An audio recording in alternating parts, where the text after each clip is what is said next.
معنی ہوتا ہے جن پر یہ آیت منطبق ہوتی ہے وہ ہیں، لیکن میں نے نام نہیں لیے. کیوں نہیں لیے؟ تاکہ قیامت تک صرف وہی مصداق رہے. کیسے؟ خدا کہتا ہے اگر نام لیتا تو کئی ہم نام پیدا ہو جاتے، اور ہر دور میں ایک نیا جھگڑا چل جاتا. وہ کہتے ہیں یہ ہمارے والا ہے. یا جب قرآن نازل ہو رہا تھا، جب اگر نام قرآن میں آ جاتے تو کئی اپنے بچوں کے وہ نام رکھ لیتے اور کہتے جی ہم سرکار کے دور میں تھے، ہمارا بیٹا مصداق ہے، یہ مصداق ہے، یہ مصداق ہے. توجہ فرمانا. پروردگار نے کہا میں نام نہیں لے رہا، صفات بتا رہا ہوں. خدا نے کہا ہم نام بننا آسان ہے، اوصاف پیدا کرنا مشکل ہے. اور بعض اوقات اوصاف کسبی ہیں، بعض اوقات کسبی نہیں وہبی ہیں. اللہ کو اوصاف دیتا ہے. خدا کہتا ہے میں نے امامت کو اوصاف کے ساتھ ذکر کیا ہی اس لیے ہے تاکہ تم ان اماموں کو پہچانتے ہوئے ناموں کی طرف بعد میں جاؤ، ان کے صفات پہلے ڈھونڈو. ان کے اوصاف و صفات پہلے تلاش کرو. اگر تم ان کے اوصاف و صفات تلاش کر لو گے، بے توجہ رہے، تو پھر تم ان جھگڑوں میں نہیں پڑو گے کسے ہونا چاہیے. دیکھیں ایک دفعہ کسے ہونا چاہیے، ایک دفعہ کہ کون ہے. ہماری بحث اکثر اس پہ رک جاتی ہے. وہ کہتے ہیں فلاں ہے، آپ کہتے ہیں فلاں ہے. معذرت چاہتا ہوں، میں کہتا ہوں اس طرح بحث نہ کیا کرے، نتیجہ نہیں ملتا. مثلا تاریخ میں فلاں ہے فلاں کے نزدیک اور مولا علی ہے آپ کے نزدیک، اس طرح بحث نہ کریں. بحث کا منطقی طریقہ یہ ہے قرآنی. اسے کہیں بھئی وہ نام جو آپ نے لیا بھی اسے بھی چھوڑو، وہ نام جو میں نے لیا بھی اسے بھی چھوڑو. قرآن اور سنت سے پہلے وہ صفات بتاؤ جو امام میں ہونے چاہیے. جزاک اللہ، سلامت رہے. آپ کہیں چھوڑے، میں وہ نام چھوڑتا ہوں جو آپ کو معلوم ہے، آپ وہ نام چھوڑیں جو مجھے معلوم ہے. یہ نام بعد میں طے کریں گے، پہلے یہ طے کریں کہ اللہ نے جو کرائیٹیریا بتایا ہے امام ہونے کا وہ کیا ہے. اگر یہ طے ہو گیا تو بعد میں دیکھیں گے کہ ان صفات کا حامل مصطفیٰ کے بعد کون ہے. جزاک اللہ، سلامت رہے. ایک سلوات بلند آواز سے پڑھیں.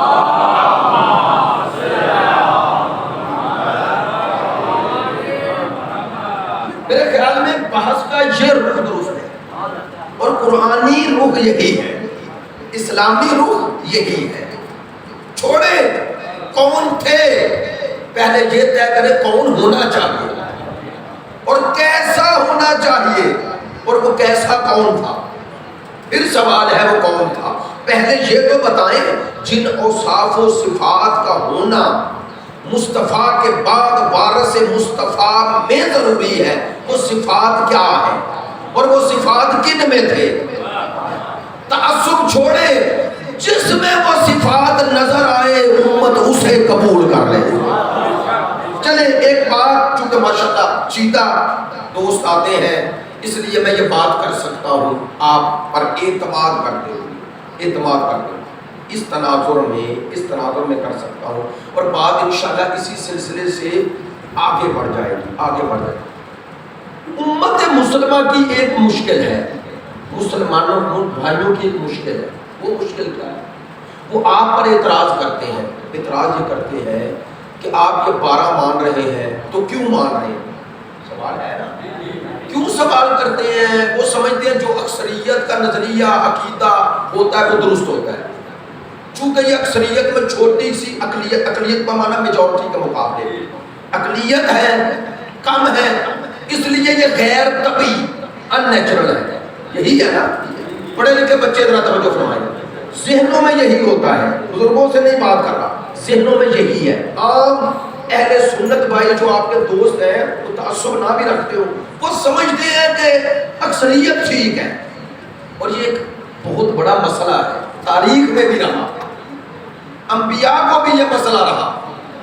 سن لینا، قرآن نے کہا ہے کہ جب انبیاء کے انہیں کہتے تھے آؤ اس دعوت حق کی طرف، وہ کہتے تھے لو جس پہ ہمارے باپ دادا وہ غلط تھا. قرآن ہے بھائی غصہ نہ کرنا. یہ سوچ آج تک ہے یا نہیں؟ ہر کسی میں ہے, شیعہ سنی سب میں ہے. لو جی ہمارے باپ دادا غلط تھے. پتہ ہے خدا کیا کہتا ہے؟ خدا کہتا ہے تمہارے باپ دادا کو اگر شعور نہیں تھا تو تم تو شعور پیدا کرو. باپ دادا ہونا اس بات کی دلیل تھوڑا ہی ہو جاتا ہے. سننا بات ممبر سے کہہ رہا ہوں, باپ دادا کا طریقہ حق ہونا کوئی دلیل نہیں. باپ دادا کا طریقہ تھا اس لیے حق ہے. اسلام اس کی تائید نہیں کرتا, لیکن حق تھا چاہے کسی کا طریقہ ہے اس کی تائید کرتا ہے. میں نے جملہ جلدی میں شاید کہہ دیا. اسلام کہتا ہے, قرآن کہتا ہے, پیغمبر کی حیات طیبہ کہتی ہے کہ باپ دادا کا طریقہ تھا اس لیے حق مانو. اس پر کوئی دلیل نہیں. ہاں حق تھا چاہے باپ دادا کا ہو نہ ہو, اسلام کہتا ہے اسے مان لو. جملہ بدل دوں, قرآن کہتا ہے باپ دادا کو پہچاننے کا حق ہے, حق کو پہچاننے کا طریقہ باپ دادا نہیں.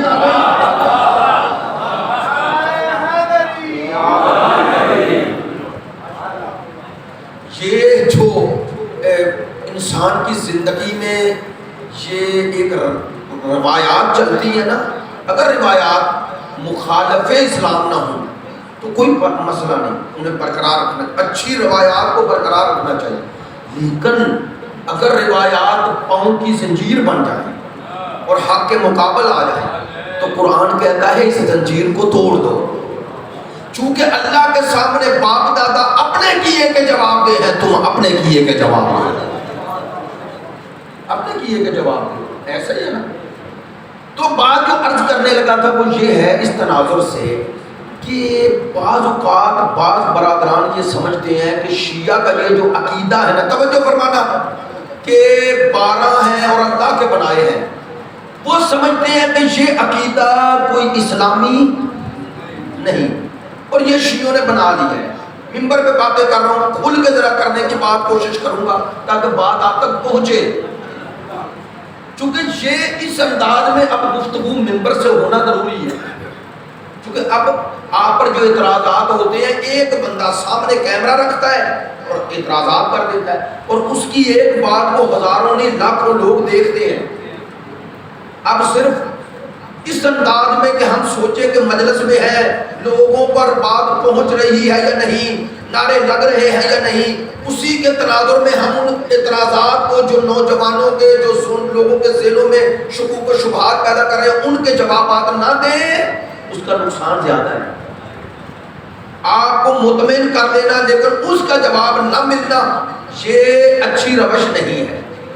اب ضروری ہے آپ سننے کی روش بدلیں, ہم پڑھنے کی روش بدلیں.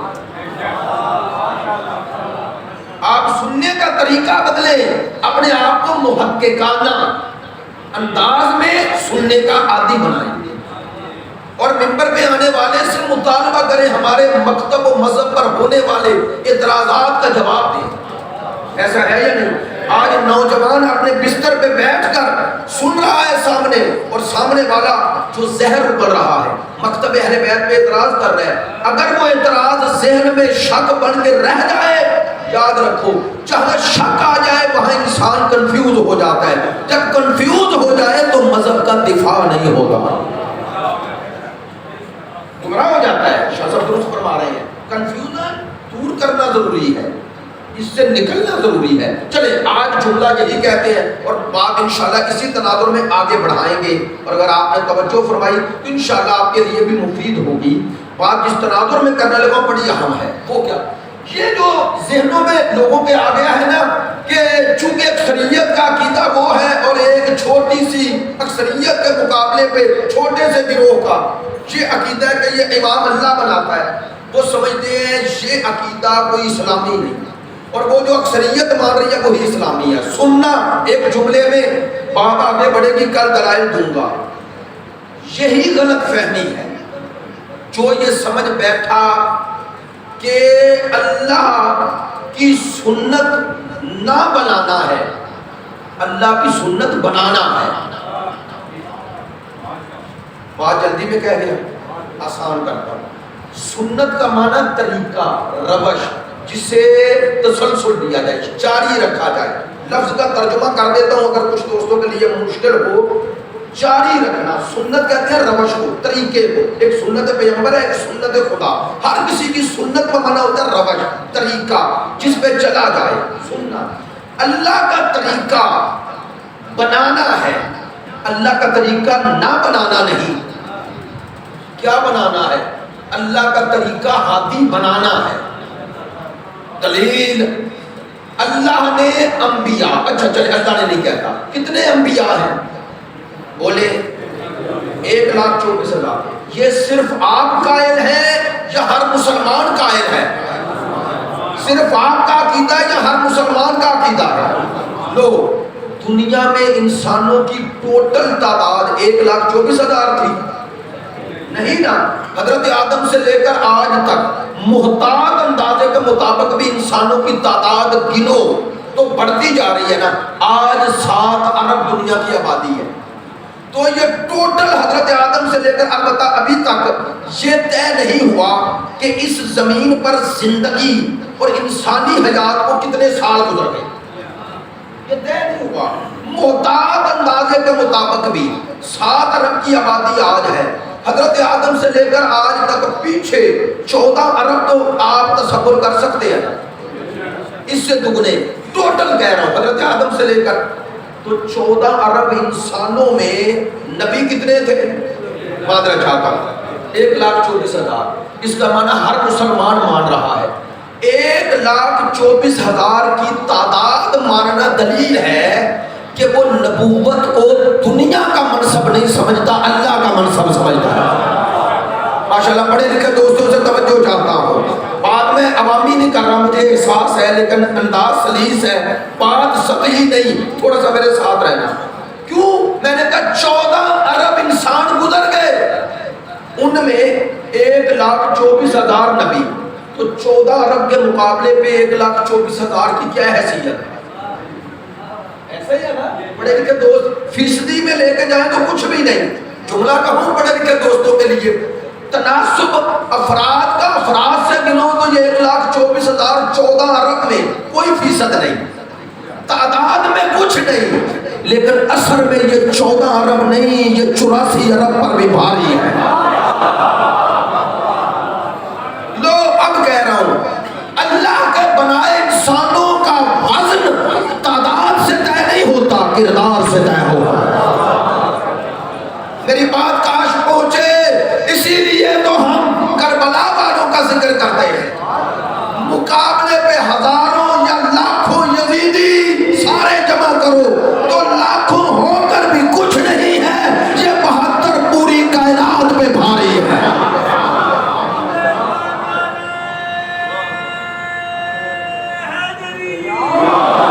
آواز بلند صلوات.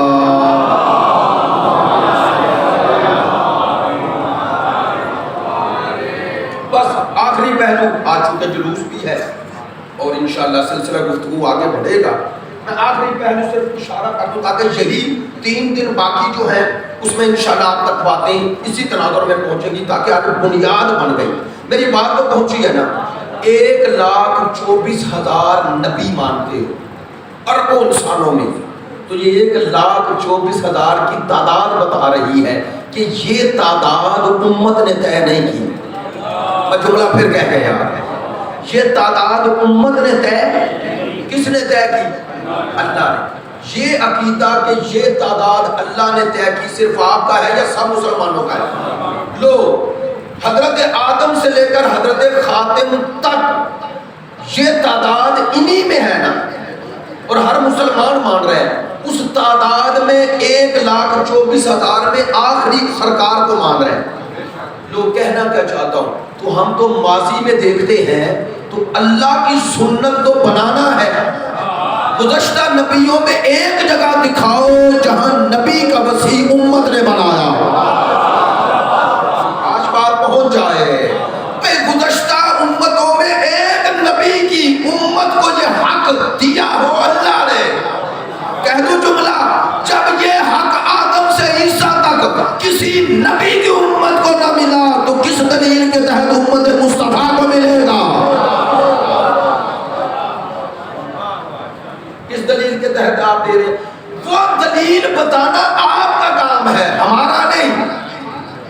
آج کی مجلس کا یہ جملہ بڑا خوبصورت اگر آپ نے توجہ فرمائی.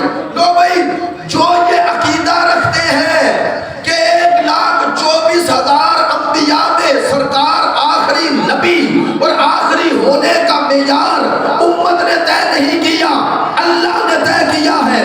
جو یہ عقیدہ رکھ کر کہ یہ سلسلہ نبوت اور رسالت میں آخری نبی تھے اور ان کے بعد 12 اللہ نے بنائے ہیں، انہیں دلیل کی ضرورت نہیں کہ کیوں اللہ کے بنائے مان رہے ہیں، وہ دلیل لائے جو اللہ کے بنائے نہیں مان رہے ہیں.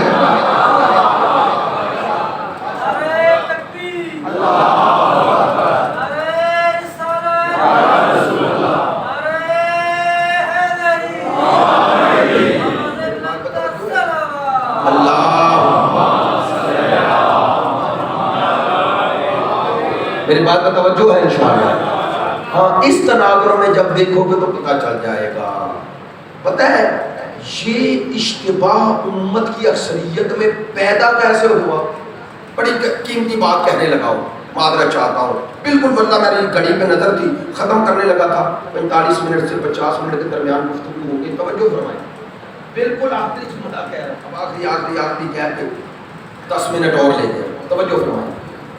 جو جملہ کہنا چاہ رہا ہوں وہ یہ ہے، پتہ ہے یہ اشتباہ پیدا کیوں ہوا کہ شیعوں پر اعتراض کیوں ہوا؟ پہلے میں نے ایک ریزن بیان کیا، لوگوں نے اکثریت کو دیکھا. دوسرا ریزن بتا رہا ہوں، لوگوں نے جب تاریخ سرکار پڑھی تو رسالت کے بعد چونکہ کچھ معزز لوگ تھے، مقدس لوگ تھے، محترم لوگ تھے سرکار کے حضور، انہوں نے بنایا تو لوگوں نے سمجھا چونکہ انہوں نے بنایا ہے لہذا بنانا ان کا کام ہے. آج میری بات پہنچ جائے. چونکہ وہ مقدس شخصیات امت کی نظر میں ہیں، انہوں نے بنا لیا تو یہ نظریہ آ گیا کہ بنانا امت کا کام ہے. میں تو بات کہہ گیا. اس کا معنی اگر وہ نہ بناتے تو سارے مسلمان ہمارے ساتھ ہوتے. ہائے ہائے ہائے ہائے. چونکہ سرکار تک تو امت کے پاس روش طریقہ یہی تھا کہ اللہ بناتا ہے. یہ تو سرکار کے بعد چونکہ کچھ لوگوں نے بنایا تو نظریہ پیدا ہو گیا. کہہ دوں جملہ کہ یہ بنانا لوگوں کا کام ہے، یہ نظریہ اسلام میں نیا ہے. بنانا اللہ کا کام ہے، یہ نیا نہیں ہے. یہ نظریہ نیا نہیں ہے. نیا یہ ہے کہ امت کا بنانا کام ہے، چونکہ یہ نیا پیدا ہوا. یہ پیدا ہوا اور میرے بات کی دلیل جو انشاءاللہ اگلی مجلس میں تفصیل سے ذکر کر دوں گا، اس کے بغیر تو ہمارے دلائل ہی مکمل نہیں ہوتے. اگر بنانا امت کا کام ہوتا تو مصطفیٰ 1,20,000 کو دھوپ میں کھڑا نہ کرتے. نہیں پتا کتنے دوست میری بات کی طرف متوجہ ہوئے ہیں. اگر بنانا اللہ کا کام نہ ہوتا تو مصطفیٰ حاجیوں کو، نمازیوں کو، صحابیوں کو گھر جاتے جاتے 3 دن صحرا میں روک کر بیعت نہ لے دے.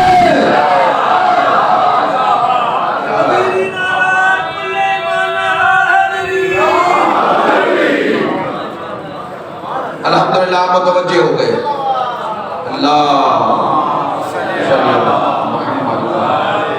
ہاں اسی لیے ہمارے ذاکر علماء خطبہ درست کہتے ہیں، البتہ درست معنی بھی کر دوں ممبر سے، درست کہتے ہیں کہ اگر امت غدیر کو سمجھ جاتی تو بطول کی بیٹیاں بازاروں میں نہ. لیکن معنی یہ ہے ممبر سے معنی کرو، غدیر کو سمجھ جاتی یعنی اللہ کے نظام ہدایت کو سمجھ جاتی.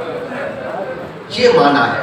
اگر ولایت یعنی اللہ کا نظام، ولایت یعنی نظام ہدایت، ولایت یعنی نظام نبوت کا تسلسل، ولایت یعنی نظام وصایت، ولایت یعنی نظام وراثت مصطفیٰ، ولایت یعنی نظام امامت. یہ معنی اگر ولایت کے، اگر غدیر کے یہ معنی کہ نظام ہدایت اللہ طے کرتا ہے یہ سمجھ میں آ جاتا، درست کہتے ہیں کربلا نہ ہوتی. کیوں؟ چونکہ کربلا یزید سے ہوئی. یزید نہ آتا اگر غدیر سمجھ میں آ جاتا.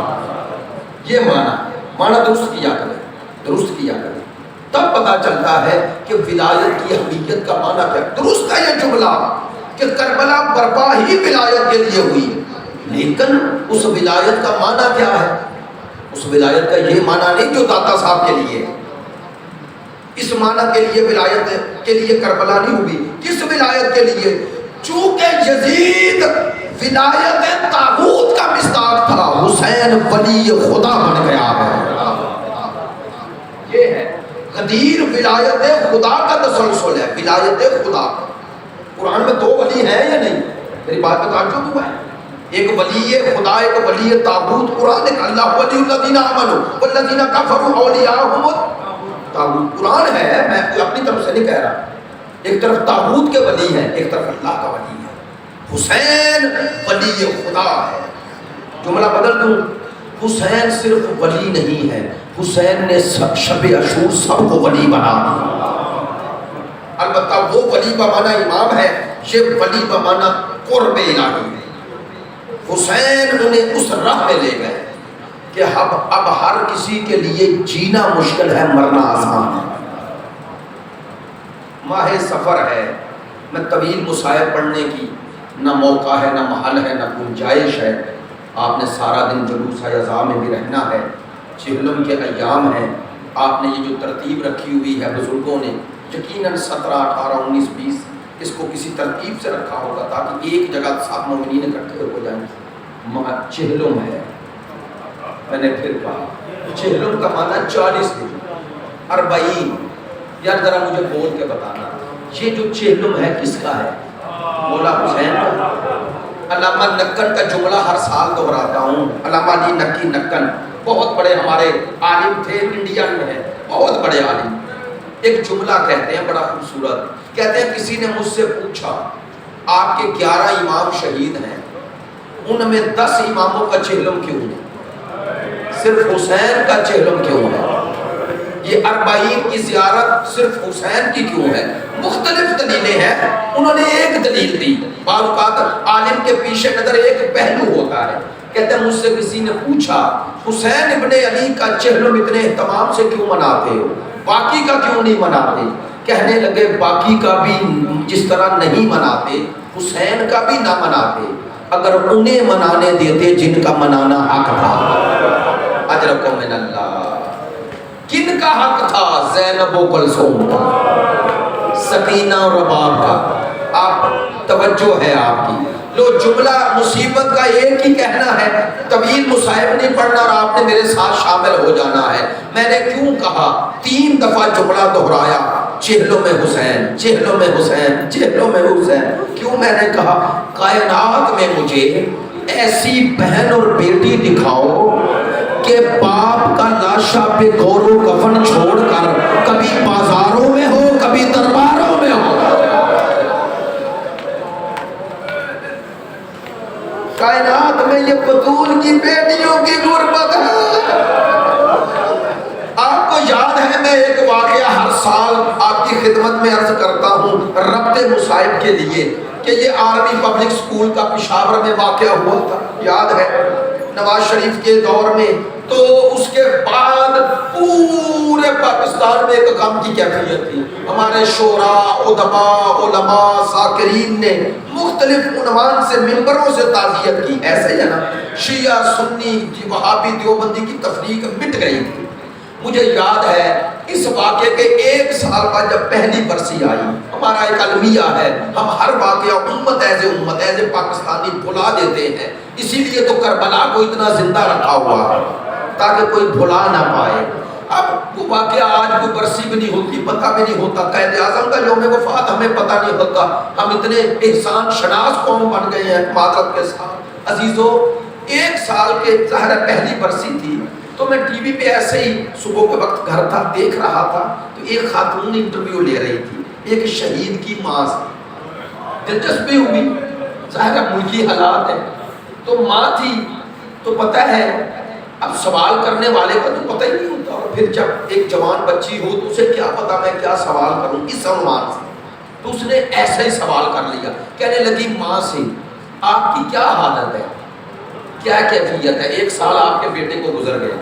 ماں نے کہا بیٹی تو شادی شدہ نہیں، کہنے لگی نہیں، کہنے لگی اسی لیے سوال کر رہی ہے۔ کبھی ماں سے اولاد کا غم نہ پوچھنا۔ پھر اس نے سوالوں میں کچھ سوال کیے جو میرے لیے دلچسپی کا سبب بنا۔ ایک سوال کیا اس نے کہ آپ کے غم کی ابھی کیفیت کیا ہے؟ اس نے کہا اولاد کا غم تو کبھی بھولتا ہی نہیں، لیکن یہ کہہ سکتی ہوں، ماں نے کہا کہ غم کچھ کم ہو گیا۔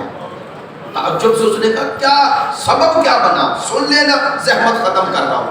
ماں کہنے لگی، شہید کی ماں کہنے لگی، دو چیزیں سبب بنی کہ میرا غم کسی حد تک کم ہو جائے۔ اس نے کہا کون سی بتائیں قوم کو بھی؟ کہنے لگی پہلا سبب تو میری بیٹی بنی جو شادی شدہ ہے۔ کہنے لگی ایک دن میرے داماد کے ساتھ وہ میرے گھر آئے اور مجھے بتائے بغیر وہ تمام چیزیں میری بیٹی لے گئی جو میرے بیٹے کی تھی، اس کے جوتے، کپڑے، تصویریں، بیگ۔ کہتی ہے اب گھر میں نا مجھے بچے کی کوئی نشانی نظر نہیں آتی، اس لیے نشانی نظر نہیں آتی تو یاد کم آتا ہے کم آتا ہے، یعنی یاد تازہ نہیں رہتی۔ ایک دوسرا سبب وہ کہتی ہے پورا پاکستان ہمارے ساتھ ہو گیا۔ کہتی ہے میں نے جب دیکھا نا کہ ہر پاکستانی غم میں میرے شریک ہے، مجھے حوصلہ ہوا کہ میں تنہا نہیں۔ خدا کی قسم یہ جملے سنے اور پھر رخ مڑ گیا کربلا کی طرف۔ ایسے ہی حسین کا چہلم نہیں منا رہے، او عزادارو، ماتمیو، حسینیو، او تمام عزادارو، ہاتھ جوڑ کے پوچھتا ہوں، پتا چلا اگر جانے والا ایک ہو، ایک بیٹا ہو اور اس کی کوئی نشانی سامنے نہ آئے تو یاد کم آتا ہے۔ ایسا ہی دوسرا تسلیت، تعزیت، پرسہ دینے والے ہوں تو دل کو تسلی ہوتی ہے، تنہائی محسوس نہیں ہوتی۔ میں کہتا ہوں اللہ جانے بطول کی بیٹیاں کتنی مظلوم ہیں۔ آؤ ذرا مظلومیت کا تصور کرو، اگر کسی جانے والے کے کپڑے پہ نظر پڑے، جوتوں پہ نظر پڑے تو یاد آ جاتا ہے۔ یہاں نشانی ساتھ کوئی لباس نہیں، ادھر بیویاں ہیں اور ادھر سر ہیں۔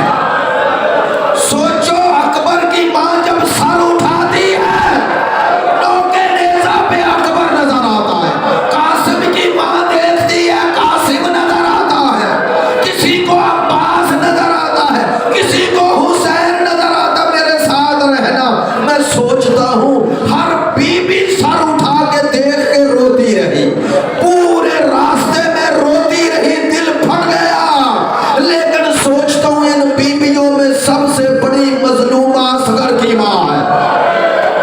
اللہ جانے جب رباب نوکے نیزہ پہ چھوٹا سا سر دیکھتی ہوگی تو رو کے کہتی ہوگی اصغر تیری عمر کے بچوں کے سار نوکے نیزہ پہ بلند نہیں ہوتے، کاش مجھے کوئی تیرا سر دے دے۔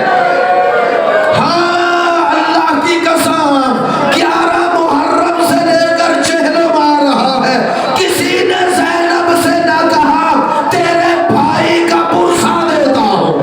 ہاں پرسہ کیا دیتے، کوئی تماچے مارا، کوئی حسین کی بچی کے دور چھینتا ہے، کوئی گھوڑے کے ساتھ دوڑاتا ہے، کوئی پتھر مارتے ہیں، کوئی تانے مارتے ہیں۔ بھائی کا سر ہے اور قاتل ہے، ہاتھ میں چھڑی ہے اور بہن کہہ رہی ہے میں مر جاتی تیرے دانتوں پہ ہونے والا۔